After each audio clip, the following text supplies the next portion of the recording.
Hi, super friends. Welcome to the rabbit hole that we call SUPERnormal, where we delve into all the parapop culture topics that you love. So throw on that aluminum foil hat, get the popcorn ready, and make sure you hit that like, subscribe, and bell notification to let you know when new episodes of SUPERnormal drop. Sit back, listen with an open mind. Enjoy the show.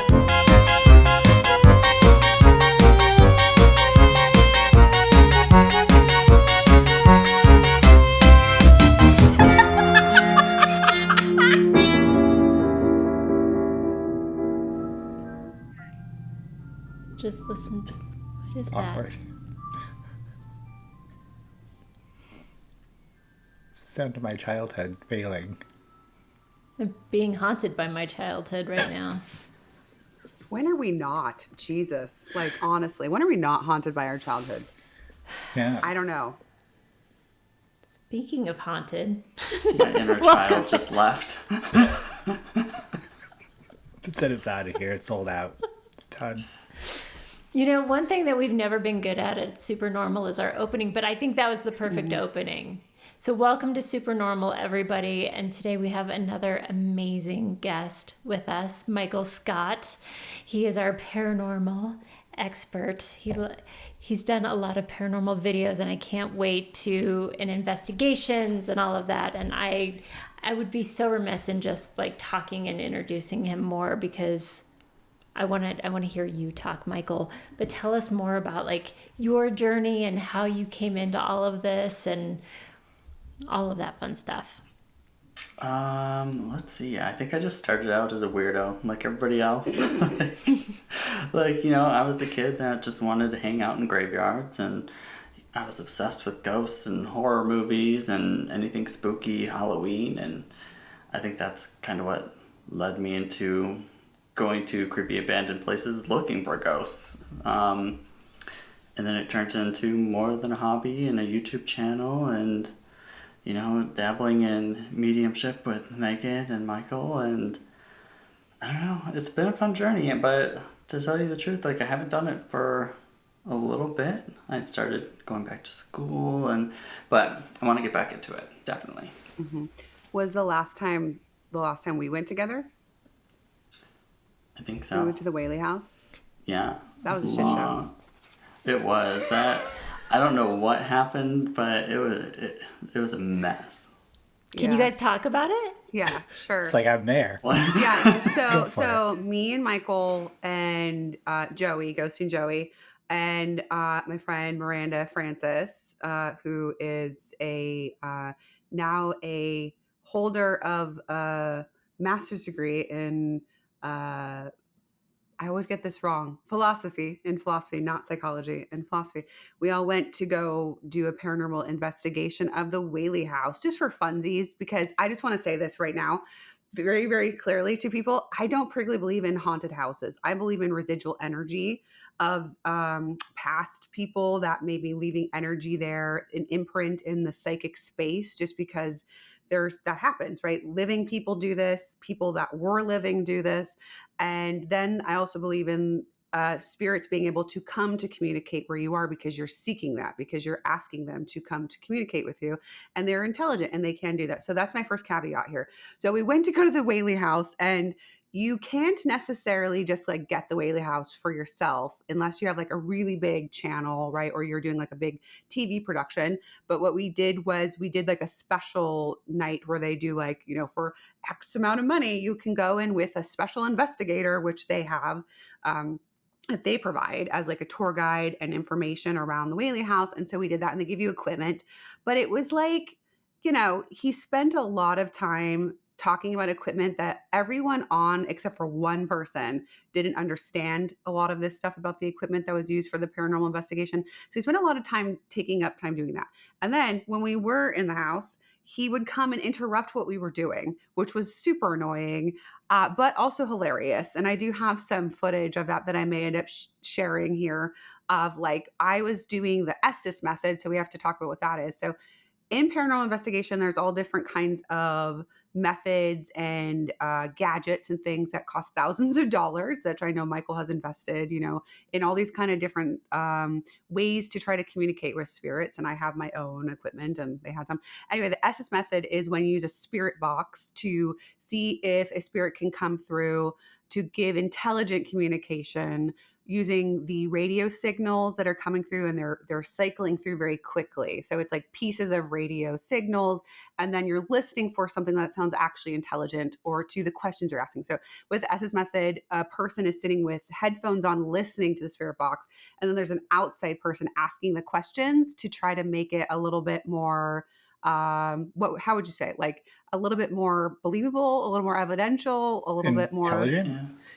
Yeah. I feel like there's special wording for this that I'm missing.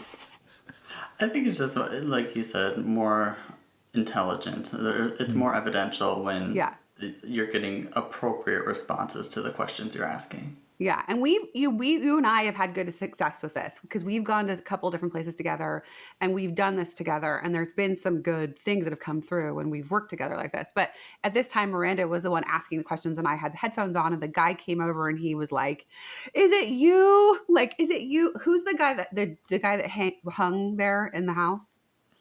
Do you remember at the Whaley house? The famous I don't dude. remember his name.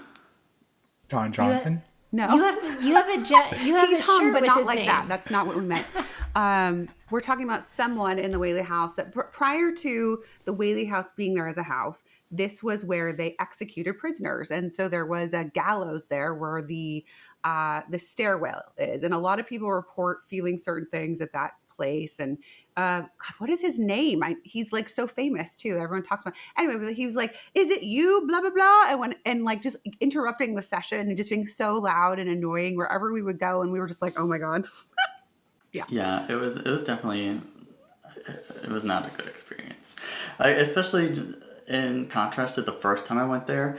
I don't know why it was so different, but I had gone multiple years beforehand and I was able to book it for more of a private session. So the first time that I did it, it was just me and my husband Matt inside.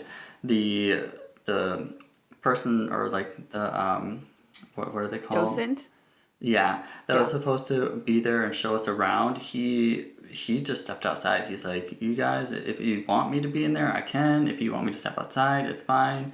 And we're like, "We're good. Like, you don't need to be in here if you don't want to." And so he just kind of let us go around as we wanted to. Of course, there was certain parts that were off limits, but the first time I was there was really cool. And so that's what I was expecting when we went back, and it definitely was a shit show.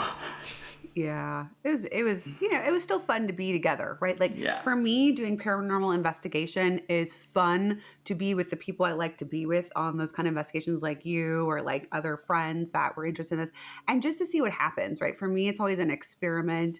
And I know the spirit world exists, right? Like to me, there's no question, there's no doubt of evidence potentially coming forward because they're there.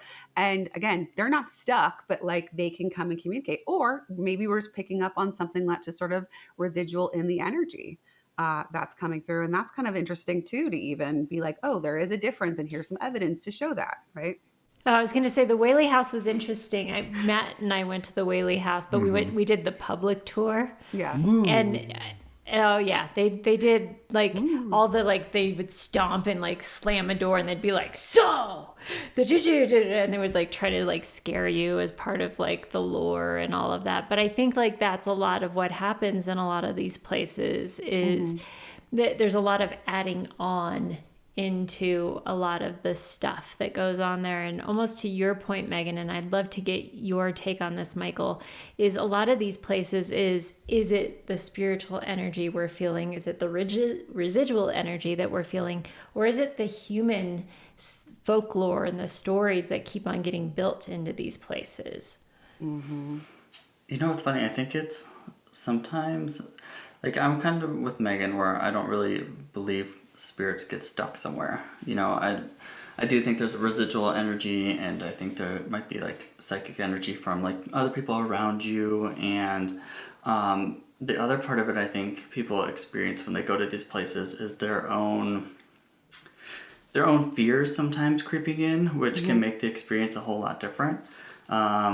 because out of all the places that I've been to and investigated, are there times where I got creeped out and scared? Yes. But was it because of something that I felt was going to harm me? No, it was because I watched too many horror movies. Right. So while I'm in these dark, creepy places, I start thinking of like Michael Myers and Jason Voorhees and all these serial killers, and that's what creeps me out and scares me. It's not the actual, ghosts or spirits.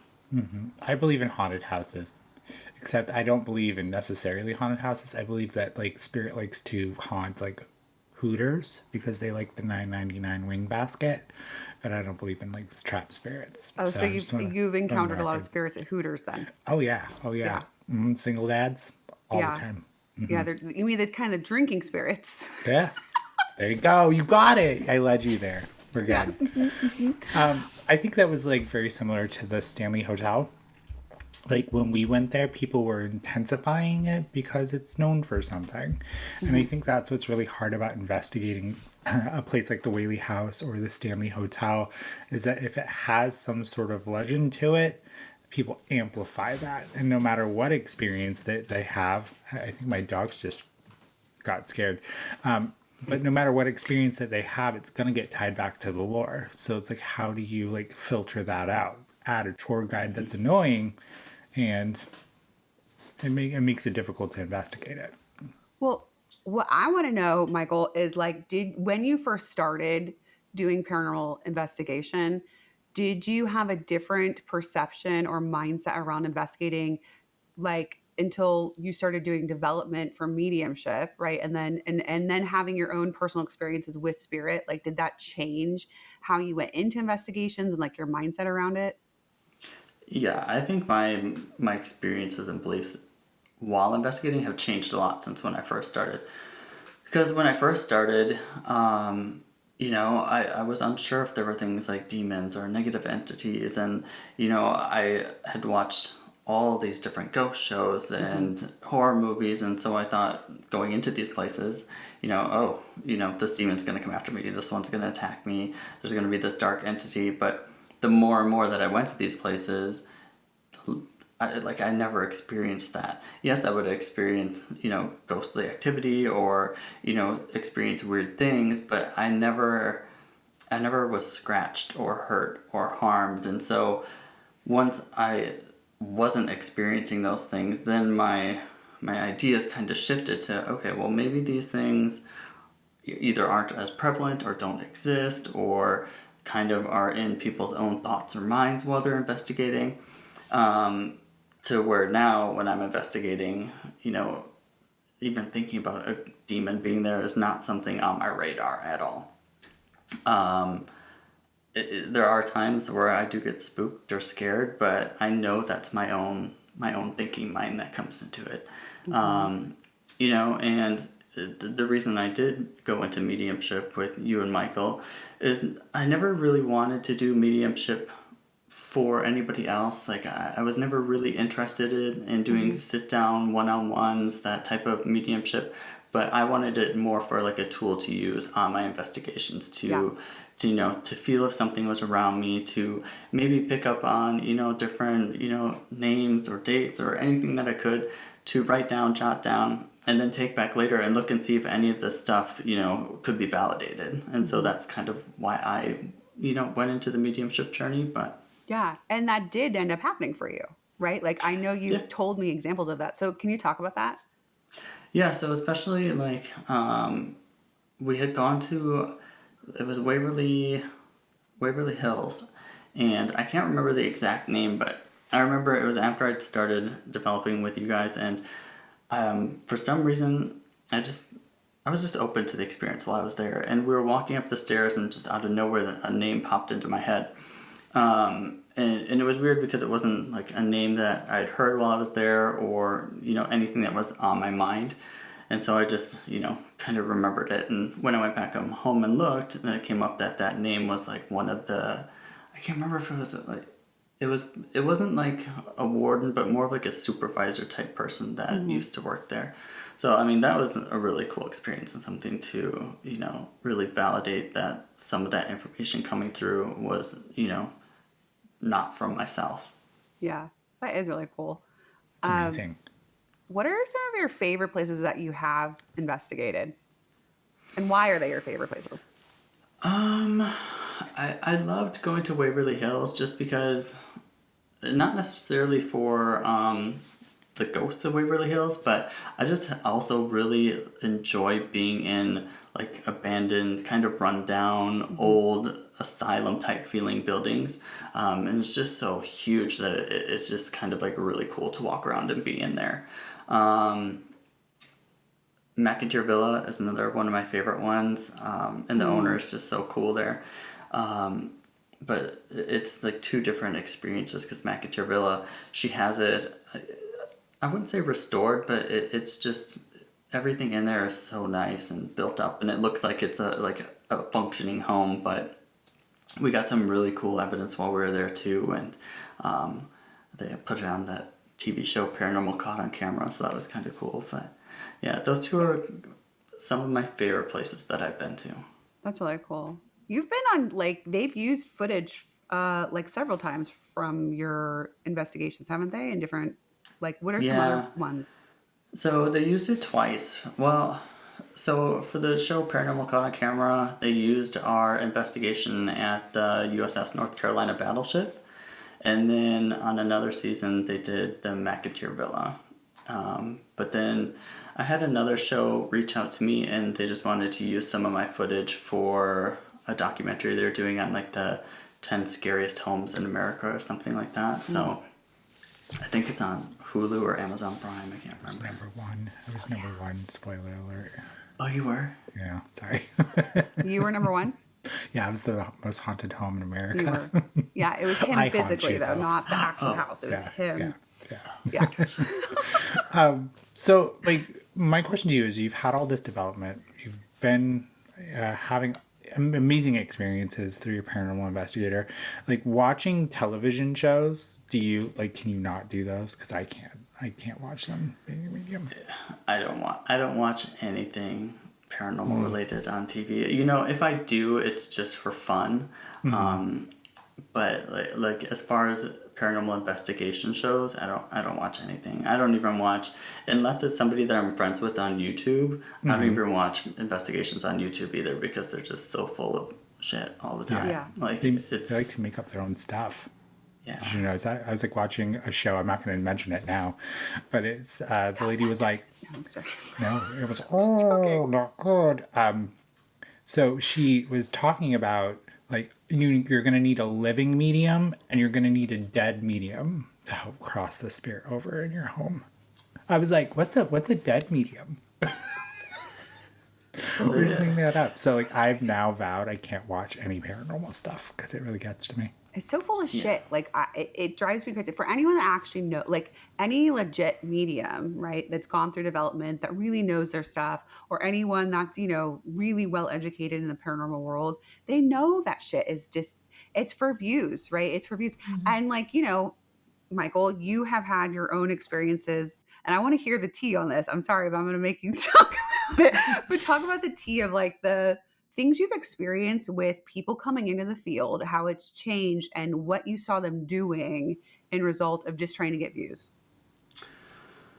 Everybody will claim it's something dark, something demonic, that there's a demon, there's something heavy, this scratched me.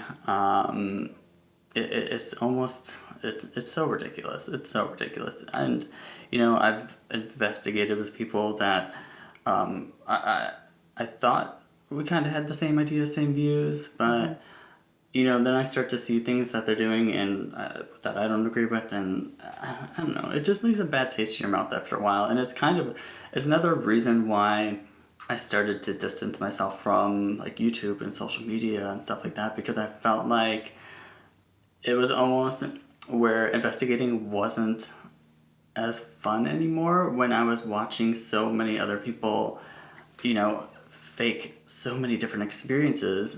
And, you know, that's what people want to see at the end of the day. You know, people that aren't mediums or aren't investigators, they just want to see what's entertaining. They want to see, you know, the scratches, the people running, screaming, the fear. And so I'm like, that's not me. Like, that's not what I'm doing. Yeah. And, you know, unfortunately, people and channels that do more legitimate investigations where everything isn't blown out of proportion, they don't get as many views. They don't blow up as much as somebody else that is doing or are doing those types of things. And so part of me got a little bit discouraged with that. And also I just kind of got burnt out at the end of the day because there was a point in time where I was traveling almost every single month, and when I would travel, I'd go to like 3-4 different locations. So I was constantly traveling, constantly filming, and like it just becomes overwhelming sometimes. Were you doing your own like back half editing and all that stuff too? So like Yeah, I always did all my own editing, thumbnails, everything, you know. So it was fun. I actually really liked the editing process of it because for me, you know, I don't like to embellish the evidence that I get, but the way that I like to make my videos spooky or scary is with like ambiance and the noise and the color grading and stuff like that. And so you can still make a creepy or spooky video without having to fake evidence in it. And I wish more channels out there would do that. But unfortunately, that's just not the case. Boo earns. What did you say? I said boo earns. Yeah. I mean, and it's not just investigators faking things too. Like, I went to a location. I don't know if I should say the name. Yes, you should. Yes, you should. We can bleep it out. They already threatened to sue me once for it. Can we talk about it, like a we don't want roundabout? to say the name. So, like, you don't say the name, but describe the location so people that are like, you know, intelligent enough in the community can like put 2 and 2 together. There's a house in Texas. It may or may not be on a hill, and all of that may or not be in the name of the location. But while I was there, they had all these blink cameras around. And, you know, at the start of our investigation, one of the owners, she was like, we're going to go sit in this room because at this time, almost every day, the presence likes to make itself known, which was a demon named Toby, surprisingly, like from the movie Paranormal Activity. But she was like, yeah, he always comes through at this time. So Joey went in there, was sitting in the room, and of course, like almost right on the dot, we hear this like noise come through. And when you're there, it kind of startles you, but the longer Joey and I were there and walking around and hearing things, we started to notice that every time we would hear things, it would come through where one of the blink cameras are. And so when we got home, we started looking and noticed that the blink cameras that they had two-way audio where you can hear people and you can speak to them. And then I did more looking and found that every single one of the stories that she told us of people, you know, passing away on the property, I couldn't find a single shred of evidence of anybody ever passing on the property like that, or the names that she mentioned at least. I think one thing our listeners need to know from your story is that, you know, demons can do a lot. They can possess you, your head will spin, you'll spit up green soup. But one thing that they're really good at, punctuality. Mm-hmm. They always show up on time. Yeah, that demon was right on time. Frickin' Toby, man, checking in, checking out. Must have been a Virgo. I wonder if he got written up if he's late. Yeah, it was such a wild experience. Like, I don't know how people believe it, because I've seen a lot of other investigators go there and put out these videos from that location where they were just like, wow, the activity there was insane. It was so crazy. And I'm like, how do you not know that this is coming through a camera? I'm like, I don't get it. I think some don't want to know the truth, right? They want to be like, oh my God, I had this experience, and they want to share that, or they know it's going to get views, right? So they don't want to investigate, where is this actually coming from? Is this actually legitimate activity, or is this coming from like people who are making bank because they charge a lot of money to have investigators come to this house? Yeah. And I should have known something was up right away, because the moment we walked in, we had to sign a contract saying that all footage that we took there belonged to the property. So as soon as I put my video out on YouTube, you know, basically saying that, this place is bullshit. It was very shortly after that I started getting calls and emails and then saying, if you don't take it down, then we're going to take legal action. So I was like, well, Yeah, what can so I they do? have to protect their assets, and because they know they are doing something that is coming from them and not actually the activity and the paranormal of the house, right? And so, yeah, if there's things like that happening, I feel like that is such a red flag of, I mean, I get it. People want to protect what they're building, but also like if it's legitimate, that shouldn't be necessary. Right. Yeah, and she, like, the owner and the person that gave us the tour around the building, she had so many stories. Like, every single room she had a story for, like, an experience that happened, whether it was, like, being bitten or hair pulled or yanked off a bed, or, like, there was just so much. And I'm like, Red flag number 2. ma'am. Yeah. Yeah, because we know, like all of us know, that paranormal activity is rare. Like actual paranormal activity is rare. Versus, like, I'm not talking about a spirit coming and communicating through a medium or coming to communicate through some kind of device. They can do that pretty regularly, right? But like real activity where there's like something like that happening physically in a space is very rare. And to capture it too, very rare. Yeah, through all the places that I went to, all the videos that I've made, of course, I've always had like bits of evidence throughout the videos, but it is very rare for me to catch like really clear like EVPs and disembodied voices and knocks and bangs and stuff like that. And it is even harder to catch things that could be replicated or done on demand, like Toby at that one house was doing. So yeah, if you see somebody having a ghost perform on demand, it's probably not real.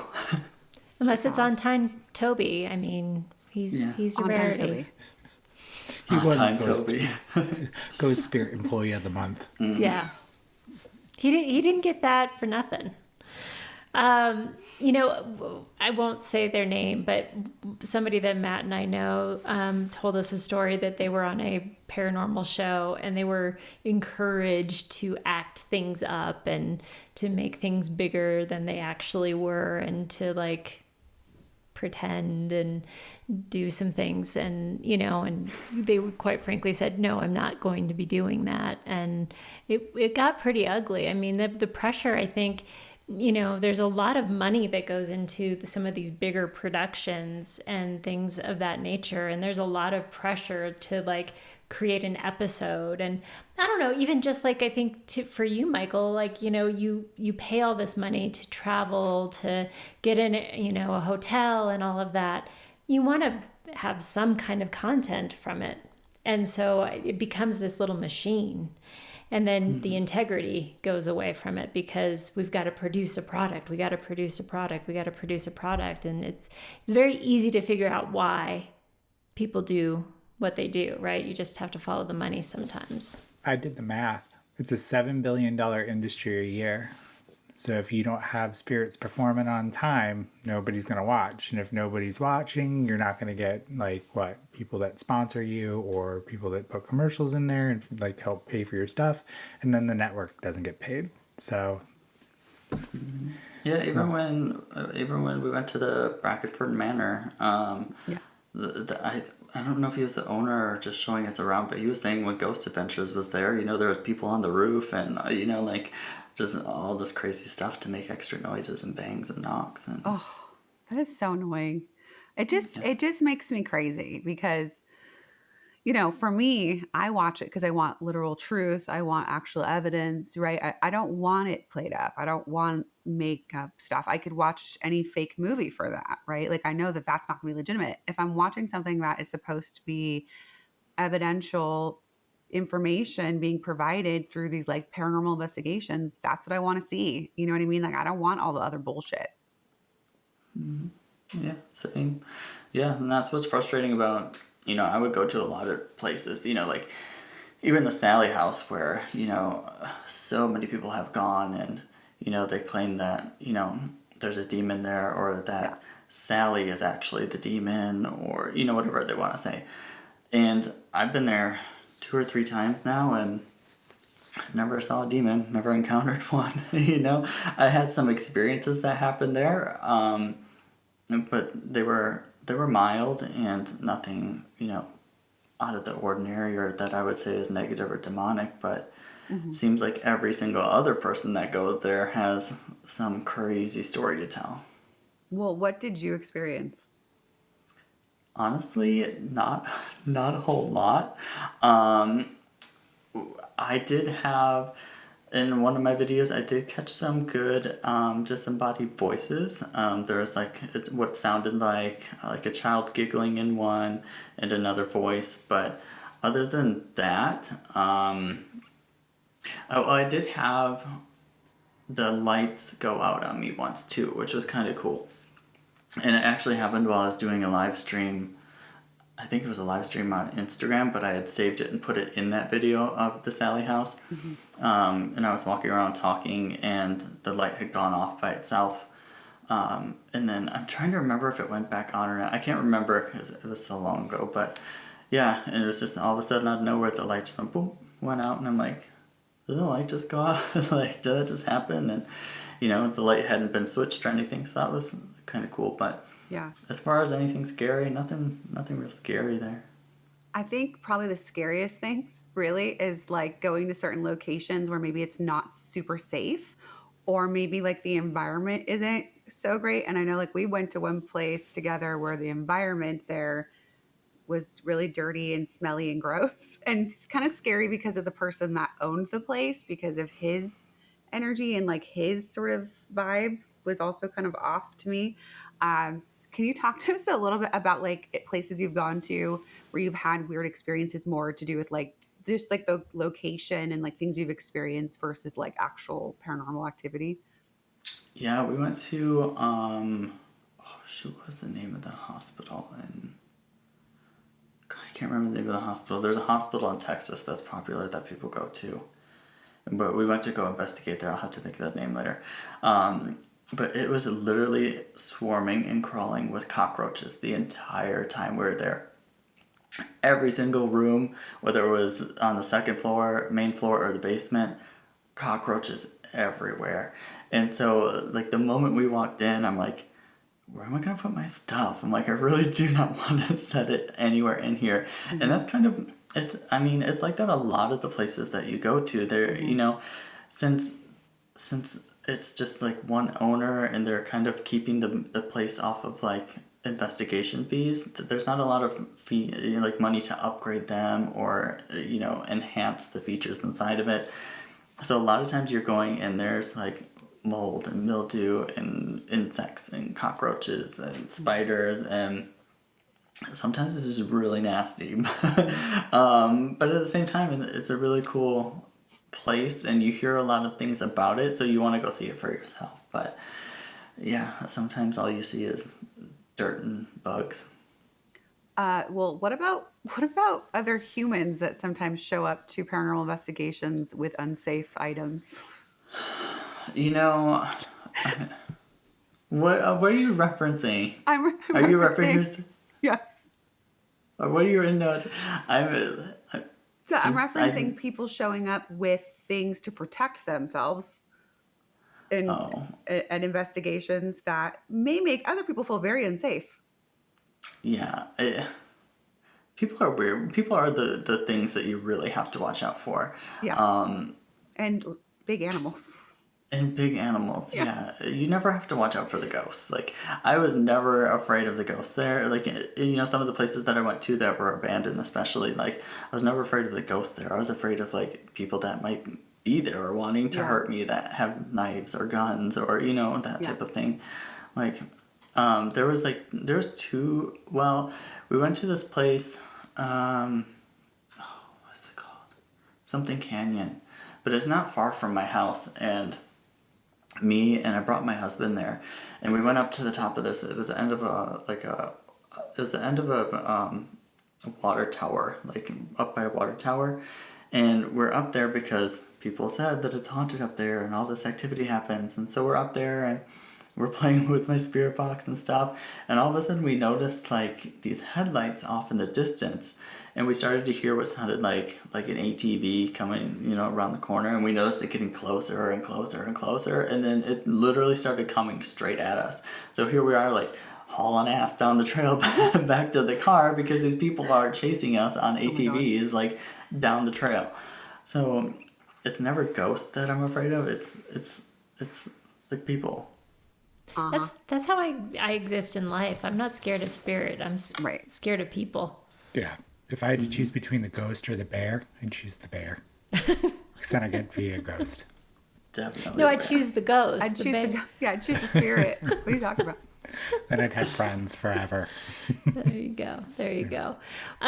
When you're going out to do an investigation, like what is your typical go-to? A lot of people are like listening to this of like, maybe I was watching some of these shows on TV or maybe I'm interested in like going to some of these locations myself. Like what are some of the things that maybe you would recommend or your go-tos, like maybe a favorite piece of equipment or your recommendations to people if they want to go and explore out there? I always say like my two favorite pieces of equipment are a spirit box and the REM pod, and I think it's just because you can get pretty instant evidence and verification from them, but also just bring a like your cell phone, because as long as you're taking video, you can catch things like shadows or orbs, which people need to learn how to decipher what's dust and bugs and orbs. Okay, can we talk about orbs for like, I know we were going somewhere, but like, can we have the orb discussion, please? Because orb gate is a real thing that drives me crazy. I feel like for it to be a legitimate orb, you have to look for something that is self-illuminating. You have to look for something whose movement is a little bit more intentional or on purpose. Because if you see something that's kind of just shining a little reflective and it's moving sporadically throughout your frame, odds are it's dust being blown around or a bug flying around, something like that. Or fuzz, like a hair. Yeah, or fuzz, hair. It can be a lot of things. So if you're looking for an orb, you want to look for something that's like self-illuminating and something that's moving with purpose, especially if you want to ask, like, can you move from point A to point B, or can you come hover on this, sit in this chair and see if it moves to the chair or something like that. You want it to be very specific. Yeah, because a real orb would be intelligent. Like a real actual orb is a spirit, right? An orb we're thinking is a spirit. And so there's an intelligence behind the spirit. So they should be able to interact with you in the way that you're saying. Yeah, there were so many times when I first started investigating when I was young. Man, we thought everything was an orb. We just thought, we were walking around in a graveyard one time. This is back when I was like 16, so I was like young and dumb anyway. But we were walking around a cemetery, and at that time, a bunch of us like to smoke cigarettes. And so we were walking around, and we just saw all these orbs and all this stuff, and like, we're so stupid. It was us and our ashes from our cigarettes the whole time, and like here we thought, we're like, oh my god, look at all these orbs we caught. So dumb. I mean, that's like a legit thing though. People don't know the difference between that and just like a light reflection or refraction in the lens, right? And how that happens. They can't tell the difference. They only just see something glowing and they think that means something. Right. On TikTok Live, it happens all the time. So I play a fun game with them now because it can be dust, right? And I have dogs and dander, so I'll like wipe my hand on my countertop. I'm like, you want to see a ghost orgy you have to wait for? And I'll just do, and then I'll get a whole bunch of like orbs, and people will just fall for it. They're like, oh my god, it's an orb. Like, it's dust. It's dust. Yeah. Even my dog agrees it's dust. Right. And people do the same thing with orbs as they do with responses that come through the spirit box. You know, the spirit box will be saying like red, computer, blue, doll, and they'll be like, oh, what? There's a blue doll? Where's the blue doll? And then they'll say like David, and they'll say, oh, their name is David? Like, no, come on, like, it's just random words. You need to start asking questions and waiting for an intelligent response to your question. Not every word that comes through is going to be spirit driven. Exactly. Or linking them together. That's what I noticed with the spirit box, especially like the SS method, is like you'll ask a question, right? So you'll have your headphones on and somebody will ask the question and they're like, David. And they're like, are you David? Did you drown? Then it'll be like, checkbook. David, did you not pay your bills? Like, you know what I mean? Like Yeah. they'll just take Yeah. evidence and start linking them like sentences. People love to create their own stories out of Yes. what they hear in a spirit box. Yes. And this comes back down to like what we learn in mediumship development, which is don't interpret the information. Just this is what that one piece of information is. Now, when you see it all together, like overall later on, then you may be able to kind of be like, oh, like, especially if there's evidence to support it, right? If you're taking that information and then there's some kind of historical evidence or some kind of something you can check on to show that that's validatable, or if they're answering a direct question, right? Like, you and I have had it where they've answered like direct questions you're asking where I can't hear what you're saying, but the spirit is able to give exactly what you're asking coming through. So like, do you have any of your equipment on hand, by the way? Like, do you have any of your like stuff nearby? I have it, but I don't think any of the. I don't think Well, any you don't of have it's to charged. like use it, but I was just wondering Oh, if you just want to could, see it? Yeah, can you grab it just to kind of do a little show and Yeah. tell? Yeah. Let me see. Hold on. Oh, what should we start with? I mean, this is just Okay. what I could grab off the top of my head. Okay. Everybody knows what the spirit box is, right? Well, not everyone, right? Not Not everyone everyone. knows. Some people don't. So, a spirit box, it basically filters through and rapidly cycles through different like channels, radio station channels. AM or FM, depending on what you put. Whatever you want, and you can also have it like sweeping forward through the channels, backwards. You can determine how fast you want it to go or how slow. But the object is to be asking, questions to the spirit and have them answer through the spirit box, through the static. A lot of times what you're going to get is a lot of gibberish that, doesn't make sense, but you want to be listening for the things that do make sense, that come through clear, and things that are words, because sometimes you'll hear something that kind of sounds like a word and people will just be like, oh, that sounded like this. You want to be certain what's coming through is what's coming through. Yeah. But a lot of them now too will come with like a temperature sensor in them too. Like I think this one, the light in the middle will turn red or blue depending on if the temperatures are going up or down. So it can do a lot of different things, and this is what we use for the Estes method too. You plug in your headphones and have that going, which can give you quite a headache after some time doing it. It's loud. It is loud. And like I want to point out too, before you move on to the next piece of equipment, is that when it is an actual intelligent response, it's very different sounding, in my opinion, when it's actually a spirit communicating versus just like random bits and pieces coming through from the radio. Like to me, I think it's very obvious sounding, and that's what you're waiting to hear. Yeah, because when it is random, it will sound like a song or a radio host talking or something like that. But when it's spirit, it sounds more just like a voice coming through. Yeah. Mm-hmm. You know what I love about the spirit box and doing it in like Southern California is you get a lot of really good like mariachi. That's what I found. Yeah. You do. It was fun. Yeah. That's pretty fun. Mm-hmm. What's your next piece that you got there? The REM pod. REM pod. So it's a piece of equipment. It emits like an electromagnetic field or a static field, whatever you want to call it, around you. And whenever something comes within that field, how close it gets to the antenna, it'll start lighting up and giving you like audio feedback too. And the closer it gets, the more louder and intense the volume gets on the REM pod. It also gives you if there's a temperature change, whether up or down. But again, people have to be careful with these because I've seen so many people who will set this up next to something that has metal in it, and then you're going to get reactivity to the metal that's around you. Yeah. So if you're putting this next to something that has a lot of metal in it, or even next to cell phones or anything that has like a signal, you're going to get interactivity with it too. So there's so many times where I've seen people stick this like like under something that's metal, and it'll be going crazy, and they're like, oh my god, it's just going crazy, it's going crazy. I'm like, well, yeah, try moving it. Move it somewhere else and see if it does the same thing. Yeah, that's always a good tip anyway, right? Like, let's say you start getting a bunch of activity, move it and see, am I still getting that same activity? Because if I am, that's also a piece of evidence to show, like, okay, there is something actually interacting here outside of just whatever could be interacting in the energetic field, like EMF or some kind of other thing that's interfering. And you can use it. So, like, can you talk about ways you can use that as far as intelligent communication coming through as well?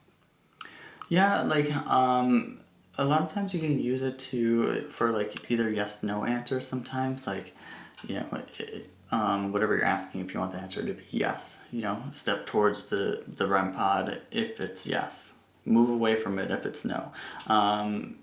You can ask like, does your name start with an A, or whatever it might be. Whatever answers you're trying to get, you're going to want to ask like very clearly if you want them to step in closer to it. And if it is making a lot of noise and you want to verify that it is a spirit around you, you can ask them to move away at the same time. And maybe do that a couple times, like, okay, now come back and touch it and move away. Come back and touch it. And you want to make sure it's a fairly immediate response to what you're asking. So if you ask for something to come touch it and you're waiting and 5 minutes later it goes off, it's probably random, then it's not intentional. You want everything to kind of be fairly quick in response. Yeah. And you can also spell. So like you can, if you start getting communication and it's established that there is some sort of intelligent response happening, you can ask questions and go through the alphabet. So you can say like, okay, what's your name? And I'm going to go through the alphabet, A, B, C, D, and then D, it goes off, right? And then you can say again, is that D? Yes, right? Like, so you can kind of go through and do it like that as well. Like kind of like table tipping in a way, but like with a REM pod. Mm-hmm. Yeah. What else do you have there? Oh, sorry. I went to like buy one of those, and I accidentally bought an REM pod, and every time a ghost touches it, it goes, everybody hurts. That's you in the corner, Dana. You in the spotlight. Just you in the corner. An Ovilus, which I bought a long time ago. It's an expensive piece of equipment. Yeah. I think they're around like $500. And this is actually something that I would tell people not to waste their money on. It's something that I have rarely gotten any intelligent responses through this. There's a couple times where, like my first time at the Whaley House, my name came through on it. But other than that, it's an expensive piece of equipment that people don't need to waste their money on, and you can get a lot better responses with something else. But what it does is, it's like a spirit box, but it has like a library full of words, and an automated voice will come through and say those words. It's kind of like Siri or something like that. But it's pretty much like a spirit box, but without all the static. It's silent until a word comes through. Yeah, like so it'll just list random word bank words, which make no sense most of the time, and which is why Michael's saying, probably skip this, because it's just like people can so easily make something out of it, and I've seen it so many times.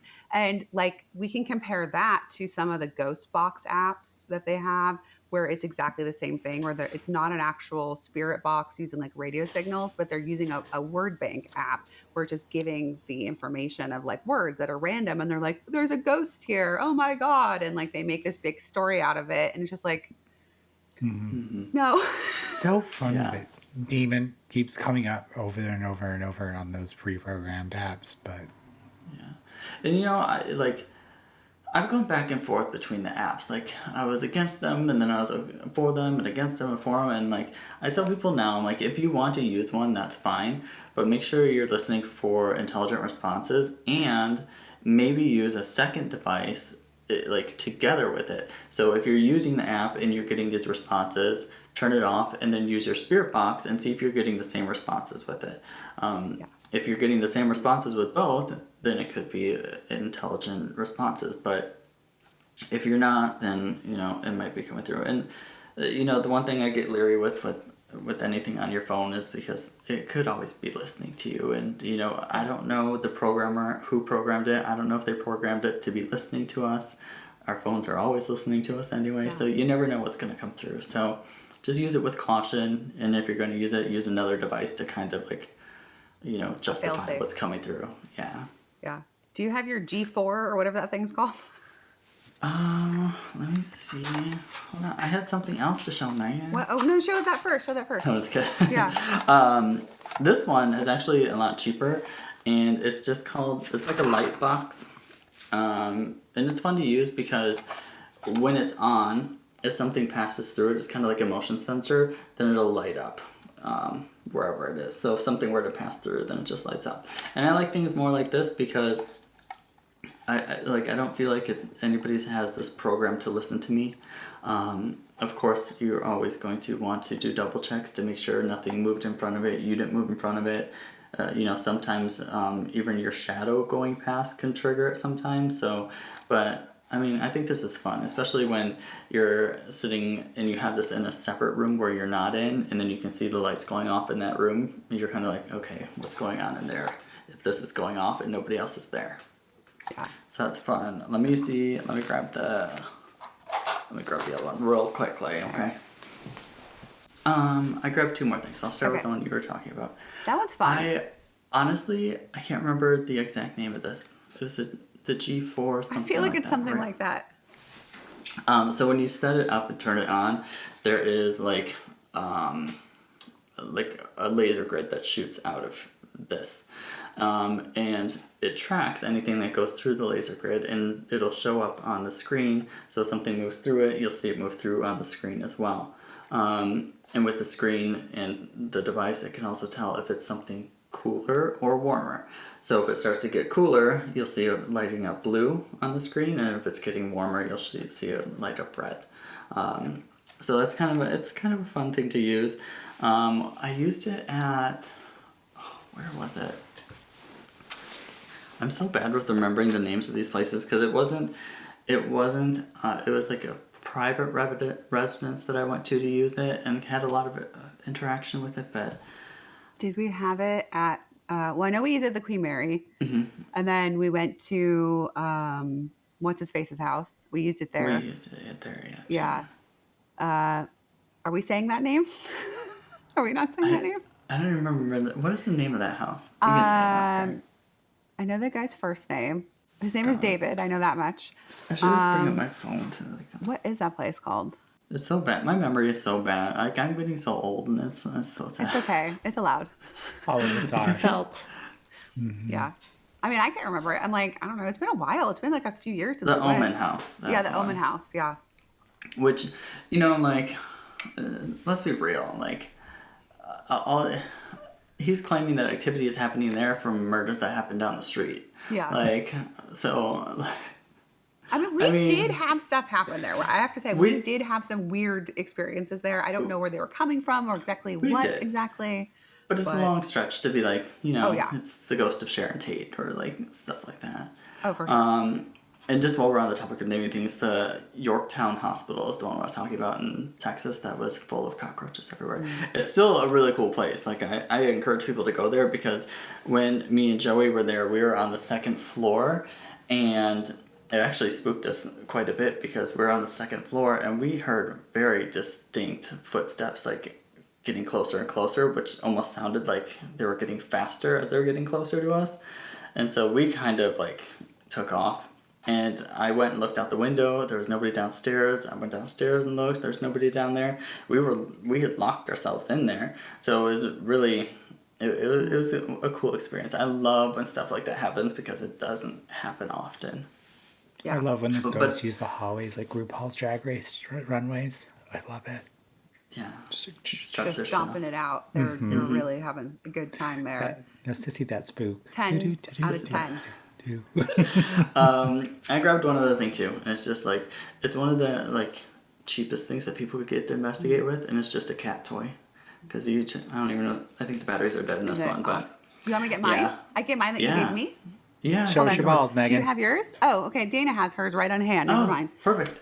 Yeah. Yeah. So you know, with something like that, it's a cat. It's made for cats. It's a cat toy, but we'll set them around the room and we'll have Spirit touch it to make it turn on or off, and it happens. It works. Put your pussy away, girl. Girl. playing with your balls. We've had fun with those jokes too. But I don't want to leave your balls behind, Michael. No. Your husband will get mad. I got my balls with me. Keep them intact. That's so fun. Yeah, we've had I'll just say, like, I have a trance circle, and I put that ball out for the trance circle, and there's been times when spirit's been able to interact with it when I am entranced by a spirit, when they've been able to do it when speaking starts happening, and like it's way behind me, like and that's been pretty cool when those things have happened, just sort of random. It's not random, it's like purposeful, right? And like there's nothing that sets that off unless something were to actually touch it. So those balls are cool. Those are some cool balls. We love balls. Balls are cool. Who in this room likes balls? I'm like, meh, I'm all But it's even fun using them in other ways too, like during mediumship readings or trance sittings or paranormal investigations. You can use the cat balls for a lot. So have fun. My mind went somewhere completely different when you said you can use them in different ways. I was like, I know. I was like, you can juggle them in your hands. Yeah, I was like, so what balls are we talking about? where's this balls. going? Spirit balls. Are we still talking about Toby or? I got to call him. Yeah, well, least he's he's on going to be on time. hey, that's not the worst trait in the world, I guess. Why do they always name them the most ridiculous white names ever? Like this Because of that movie. It's literally because of that movie. What's that movie you said you referenced? Paranormal Activity. Yeah, I don't watch that kind of shit. Michael keeps trying to get me to do spooky things, like spooky, scary things, and I'm like, I don't want to do that. I don't like scary movies. I don't want to be scared. I don't like having anxiety. I won't do haunted houses stuff. Well, I'll go to like something like that. I don't want to go somewhere where they're jumping out at me all the time. All it is make me feel afraid, and I don't like that. We did the Haunted Mansion. You did fine. That's Just not kidding. the same thing. It's adjacent. Yeah. I think it's scarier to work on your inner child than it is to go to a haunted place. I guess. I mean, yeah, it's hard work, but you gotta do it. I don't have to do the haunted other shit. I don't have to do that, but I do need to do the inner child work because that is an important part of my development as a person and as a medium, Michael. Okay. Pressure you.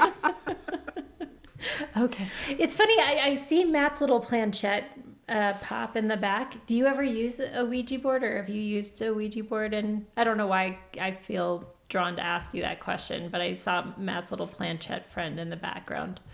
I think Ouija boards are fun. I like to use them. I don't see, like people like to make a big stink about them. Like there's something bad or evil, but I'm like, really, would Target be selling them if there's a portal to hell? Like, I don't think so. But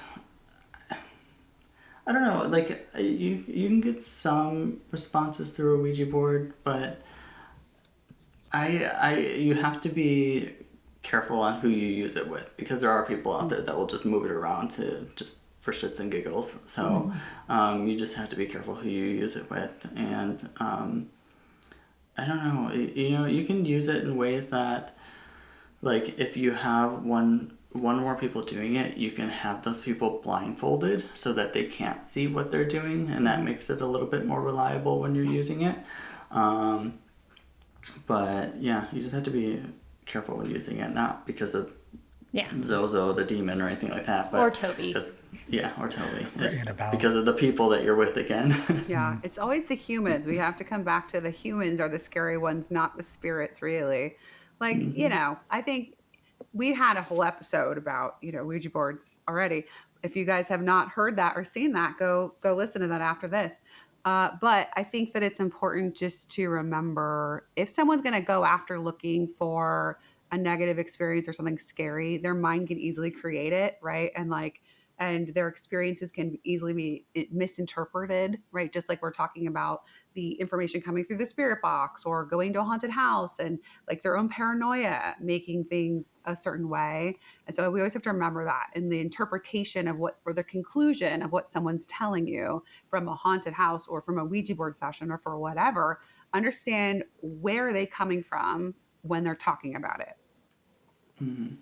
Yeah, and like if somebody has been told all their life that a Ouija board is horrible, evil, going to conjure demons, then that's probably the experience they're going to have. They're not really going to have those experiences, but in their mind, anything that comes through is going to be scary. And so that fear is going to be interpreted as it was a demon or it was scary. But for other people that go into it knowing that it's just another communication tool, you know, that's what you're doing. It's just a way to communicate with the spirit, or, you know, like, it's not a portal to the demon world. Rats. Yeah. It's not portal to hell. Like, I mean, if it was a portal to demon, like to hell or a demon, I'd be leaving those fuckers everywhere in people's houses. I don't like you. You cut me off in traffic. I'd send them to everybody. Enjoy Beelzebub, bitch. That's funny. Do you have any other experiences you feel like, or like things you want to share that you want people to know about, as far as like, oh, like, do spirits follow you home from these haunted places? I've been to loads of spooky haunted places. Ones where people have said there are demons, negative entities, like all different sorts of things. And never once have I had something come follow me home. I don't believe in that. I don't think... and it's a little like egotistical to think that you're so important that that entity is going to choose you to come home with. No, I just don't think it happens. I've never had experiences in my house that I thought came from somewhere else after an investigation. I think it's just when you leave an environment, like especially somebody that's not used to investigating, you come off of that adrenaline and you're having these experiences and some really cool things are happening. I think your sensitivity is just a little bit heightened when you come home then, and so then everything you hear at home, whether it's little bumps and bangs or like the wind, you think, oh shoot, something came home with me, or like there's a spirit here with me now, and when it's just normal things that you never would have noticed before. Yep. I was going to make a really horrible joke, but I'm not going to. Why not? Oh, Why? Well, okay. So the only thing that's ever followed me home after an investigation was in West Hollywood, and it took 6 to 8 months to clear up. You know, stupid. It was dumb. It's awful. Sorry, Dana. She's Christian. She's a good Christian girl. So I have a question for you, actually. So you said you were looking to get back into investigation, and like, what's that journey going to look like for you? Like, are you excited? Do you have places lined up? I don't have anything lined up right now. And like, I still question, like, of course I'll always bring a camera with me because it's a great way to catch evidence. And, you know, whatever I do experience, it's nice to have that documented for yourself. But as far as going back on YouTube or social media, it's one of those things where I never say never, but at the same time I'm like, I don't know. Like, I feel like when I was doing it for myself, I had a lot better experience with it than when I was doing it. What I was doing was for everybody else, and to put it on YouTube and to do social media with it. And then, you know, when you're just doing it for yourself, there's less pressure on yourself to make an awesome video out of it. Or if you go to a location and you don't get that much activity, you know, before YouTube, if I went there and not a lot of activity happened, I was still okay with that. I'm like, oh, cool, I still had a good time with my friends. But when I was doing YouTube and didn't have a lot of activity, then I was like, there's not gonna be anything on my video. And so it kind of ruined the experience when, you know, I shouldn't have been focusing on that. I should have been focusing on just the experience that I was having. And so I don't know if I will necessarily put investigations back on YouTube. If I do, it will probably be more like documentary style, where I just go to one place every like 3 months or so and make like a really big video out of it. You know, something that's, instead of it being 30 minutes, more of like an hour and a half, and, you know, setting up, because I really like the filming process. Like, I like doing the lighting and the cameras and So like setting up like interviews with people and stuff like that, like I like that aspect of it. So if I do come back to the social media space, it'll probably be more like that than like just a short, quick 30-minute videos every 2 weeks or whatever. Well, I'd like to see that, and I encourage it. And I just will have to come actually with you go somewhere as well. I know. I've been itching to go somewhere, and it's been hard because I was finishing school and I'm still in school for a little bit longer, but so it's been harder to travel between schoolwork and working full time and stuff like that. But I definitely want to plan we have to plan something to go somewhere. Yeah. What is a dream location that you want to investigate? I've always wanted to go, like, I don't know why, but I've always found places like sanatoriums and asylums and stuff like that. I've really found a lot of interest in them.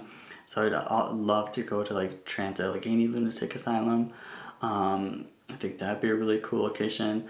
I really like places with a lot of different lore behind it, not necessarily ghosts sometimes, but like I would love to go out into the Pine Barren Forest and, you know, do the whole Jersey Devil, like looking for that type of stuff. Like I like doing like the cryptids and the monsters and stuff like that. I think that stuff's fun to like investigate and look into, and you know, I don't know if I believe in that stuff, but it's just fun to go out and kind of like look and search for it. What's possible? What's out there, right? Definitely. I'm like, you know, I don't know and if I want to know. right. Megan's I'm like, don't include me in on that trip. Yeah, I'm all. Right. If it's inside, if there's a bathroom, if there's a potential of air conditioning, I'm on it. Yeah, and like another place that I So want to Chili's. like, I've always wanted to go to, and it's really controversial in whether it's haunted or not, is the Amityville house. And for me, it's not necessarily because it's haunted or not, but it's just because of it's just like one of those iconic locations, you know, like everybody's heard of it, everybody knows what it is when you mention Amityville, whether it's the movie or the actual hauntings that went on there. But it's one of those things where, like, I just want to go see for myself. I want to see, you know, like, I just want to explore and investigate on my own. But from what I hear, the owners now don't even like people standing outside of the house. So. No, they changed the whole facade on the outside of the house, so you can't recognize it anymore.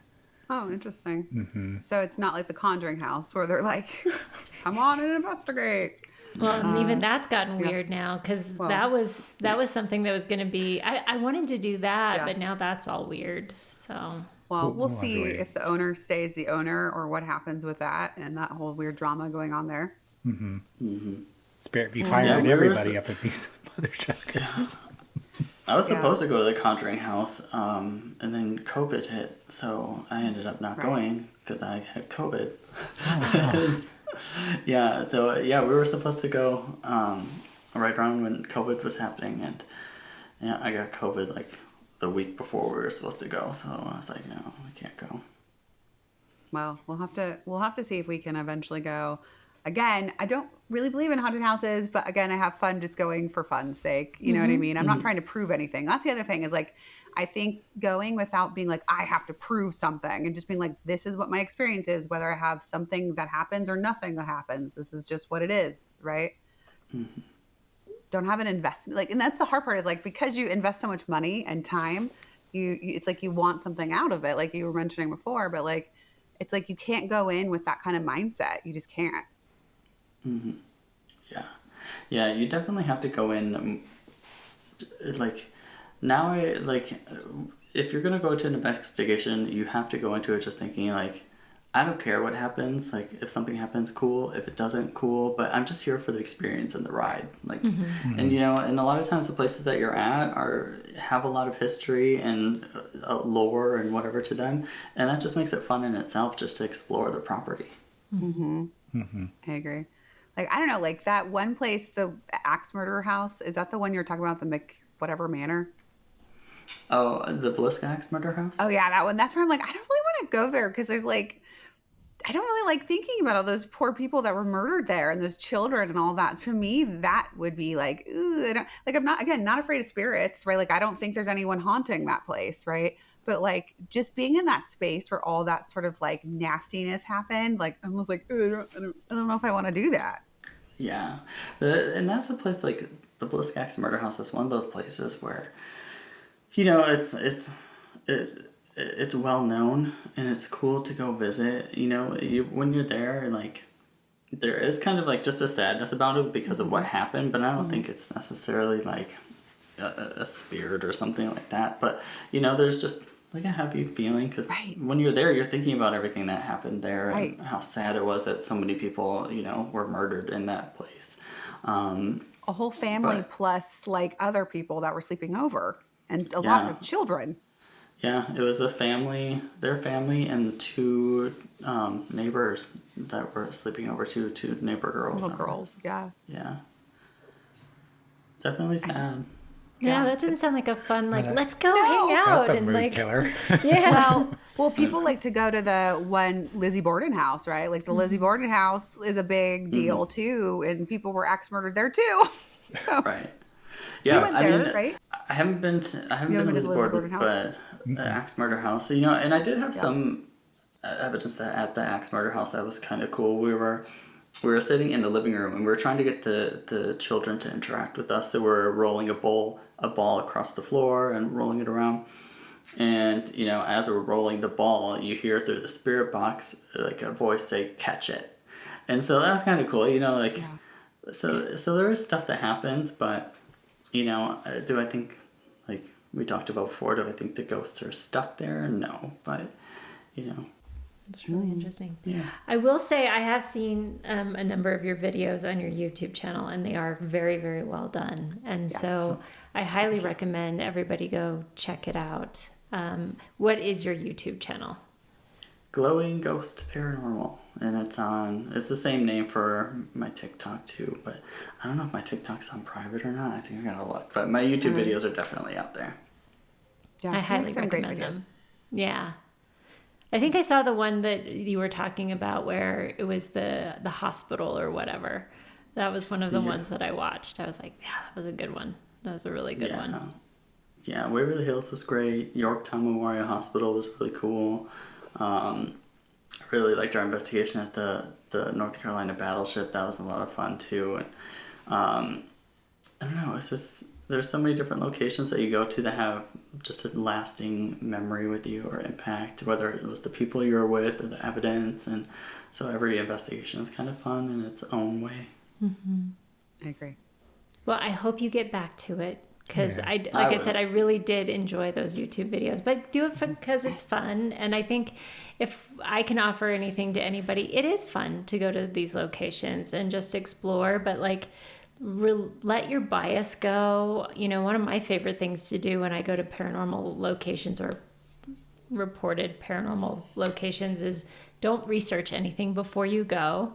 Just go into the space, let it be what it is, experience what you're experiencing, take a lot of notes, and then afterwards you can research and see what you find out. But you can use tools like Michael showed us, some of the things that he used there. And, you know, if you're developing your discernment as a medium or as a psychic, you can use yourself as a tool, right?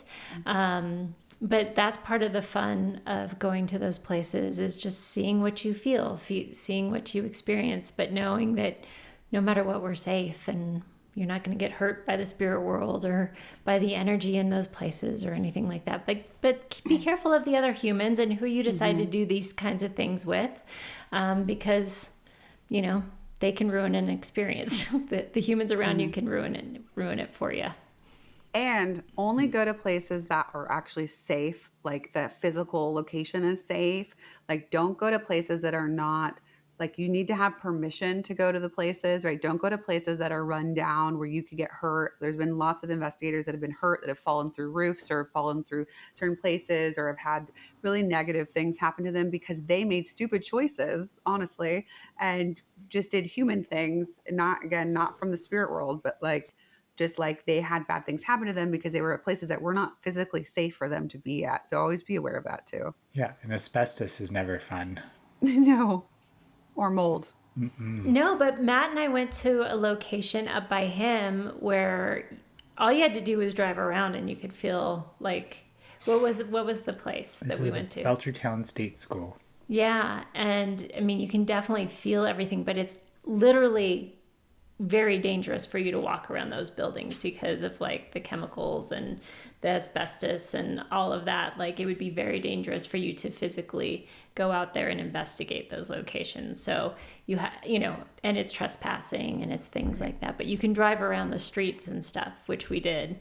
So you have to be really careful of that and be respectful. Mm-hmm. So I have an idea to close this episode out. So Dana or Megan or Michael, would you like to be the voice and we can pretend to be a voice box? I'm just kidding. But thank you guys so much. I really appreciate it. I was going to go, and you can say goodbye. But yeah, we love you guys dearly. Thank you so much. We'll see you on the episode. And don't forget, subscribe. Go to Patreon because we have some Patreon exclusive episodes. And we'll check you all later. Yeah, thanks for coming on, Michael. It was awesome to have you on. And we will see you all soon. Thank you for having me. Thanks, Bye, Michael. everybody. Bye.